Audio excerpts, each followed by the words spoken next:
Ooh, this one should be a good one today. This one should be a good one today. So I've watched the video just like everyone else. I'm sure if you haven't, the Duke Johnson coming back after the return, um, them really digging into the questions. The media digging into the questions. I mean, I guess we need to know. You know what I'm saying? What he feel? Where it's coming from and everything like that. We got his side of the story. Um, and after my reaction is just like, honestly, first of all, I don't even know why this came up. Like, I don't know why or like how the Johnson trade rumors came up. Like, I understand why they're here. I don't know how though. Like, I don't know. You know what I'm saying? Like, where did they come from? Like, yeah, we signed Kareem Hunt, and yeah, you think like, all right, they just gonna have three running backs. They just gonna have good three running backs. But after hearing what he said, saying that like, all right, well, I was put on the trade block, then you could be like, oh, well, I could see where he coming from too, because it's like, all right, you think about it. So let's just say like he's been loyal. You know what I'm saying? Between everything that we've been through. I mean, the 0-16, the what was it? The 1-15. Oh man, wow. And then this. I mean, he had this season right here. I think he was with us with Crow and stuff like that. So I guess that was still Hugh. So he was here through the Hugh era, and I mean, to finally like the way that he was here, and I felt like he was so professional that he gave us his all. It was like he was emotionally invested. Like this was his franchise. He set a record here. You know what I'm saying? He set a record over Jim Brown, the great Jim Brown, and it's like I could see him wanting in his heart some way somehow to be a lifer there. You know what I'm saying? So him being put on the trade block is kind of like like kind of a slap in the face or like a check reality. You know what I'm saying, that you're not looked at as a lifer here. You know what I'm saying? Even though in his mind I looked at him as like he could be. I felt like he was gonna be a lifer, but maybe I guess John Dorsey wasn't a John Dorsey guy, so he couldn't understand that. Like, all right, well, if I don't want to be wanted here, then you know what I mean. I'm gonna ask for a trade, which I could understand. You know what I'm saying? I definitely understand coming from where he might be coming from. That you know what I'm saying. Because of that, I want to just be traded. But also, it is the nature of business. You know what I'm saying? Like, there's all time faces of franchise that's been put on trade blocks that's been traded. I feel like Amari Cooper was one of them. You know what I mean? You get players like Khalil Mack that's just been dropped. So like, I mean, anything can happen. But I get where he get coming from as far as just like he was willing like to not literally, but I mean maybe like to die for the team. Like he was really to be bleed brown and orange, and when you get put into a trade block to just be like, hey man, like yeah, you might love the team and you might do all this stuff for the team or be in face or whatever like that, but you can be gone. But at the same time, what I think should happen from now on, I mean, I'm not right. I would obviously love for him to continue to be here. I think like it will be a big loss if we was to trade him. But if he wants to be traded, I say let him go, man. Like just because you don't want him, like that can like stir up your spirits for real. You know what I'm saying? Like just you know what I mean? Just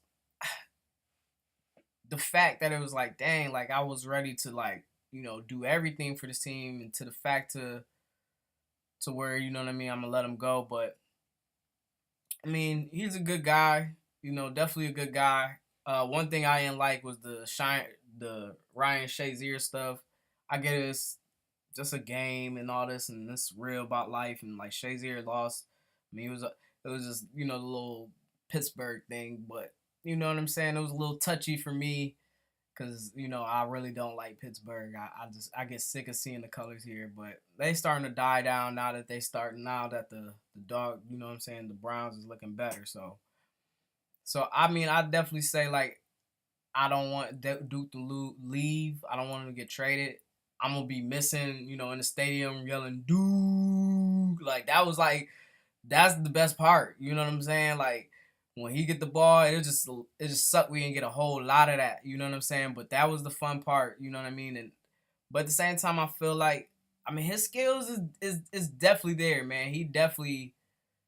I don't know how like he didn't get the ball carry more over Crow than what he did. I mean, Crow was nice, but he wasn't nicer than Duke as far as staying on his feet.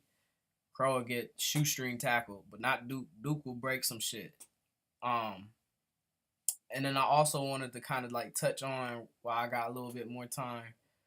Uh, Odell Beckham showed up to the facilities, mandatory, and I just watched the press conference too. So as I'm watching it, I'm just like thinking to myself like we truly never ever had a player on his caliber before, like on the Browns. And I'm not just saying like I'm gonna get into that to the talent, but I'm just saying like as like polarity, like somebody that just really is a star. And I mean, it's obvious the talent that got him to this point, but it's just like he controls so much of the media that like he's like a straight headliner all the way around. I mean, probably the biggest one we had. I mean, since Jim Brown, but the great Jim Brown. I mean, it wasn't until after his career really. I feel like Jim Brown was really, what I'm saying, big, and now he's like kind of a cultural activist, and he's like one of the all-time greats. You know what I'm saying? In the mix between that, um, but it's just like the dude influences kids, you know what I'm saying? Like kids look up to him, they want to be like him, and is, I mean, just do what he do. I mean, his hairstyle went bananas. Like, I mean, there's still people that got the little, like, I don't think people was rocking it as hard until, OBJ came out and stuff like that. I mean, you want to go back to Cisco, but I mean, that's, you know what I'm saying? It was a little different. Cisco had the full blind. He got like the frost tips type thing. But anyway, enough on the dudes here. Um, but I'll wait. But I do want to say, man, that Gangstalicious bottoms that he was wearing at the Met Gala, the Gangstalicious, man. Oh man, come on, bro. Like, stop lying to these kids, man. Stop lying to us, man. Dog, that was a skirt, man. I don't care what you say, bro. Like, you know what I'm saying? If you're going to be influencing these kids, you got to stop lying. You know what I'm saying? Let somebody know what the hell they wearing. You know what I'm saying? So they'll know. You know what I mean? They can make their choice. I'm talking about this is a kilt. Nah. That's that Gangstalicious apparel. But anyway, man. For real, he in a great position because, uh, I mean, well, all right, I'll say this. He in a great position if he can forgive us for that injury that he got from us a while back, a couple years ago in that preseason game. We was the reason why he started having the injury bug for real. I can't remember who made that tackle, but I remember it. And I was just like, damn, like my dude out. You know what I'm saying? And it looked like it was over. And then he came back for a little bit, and from there it was all. And then when you fuck up anything on your legs, dog, you might as well forget about it. Like it's too hard because you need to run. You know what I'm saying? I can understand like upper body, shoulder, whatever, unless you're a quarterback. But you know what I'm saying? Upper body stuff like you could still, you know what I'm saying? You just have to fight through it. But with your legs cutting and stuff, all that extra stuff, moving, being lateral, bruh, like it's a wrap when you got them leg problems. So if he can forgive us, I mean, we might have a baller, you know what I'm saying, on our hands. We might got a Pro Bowl dude, but I'm not gonna go into giving him my trust yet because y'all already know how I felt about him before he got here. And I mean, has he said the right things right now? Yeah, he said the right things, but I'm more so gonna be a person on action than words. So that's just how I'm coming about it. That's how I'm thinking about it. And, uh, it's just up to him at this point, you know what I'm saying, for me to see on the field, you know what I'm saying, what he do. and if it's nice. But I will end on this high note. That damn Rolls Royce, man, that motherfucker was hot, bruh. That, oh man, you don't wear brown and orange, man. You don't matter, man. All right, now. So yeah, that's what I wanted to say, man. Them some two hot topics I was thinking about.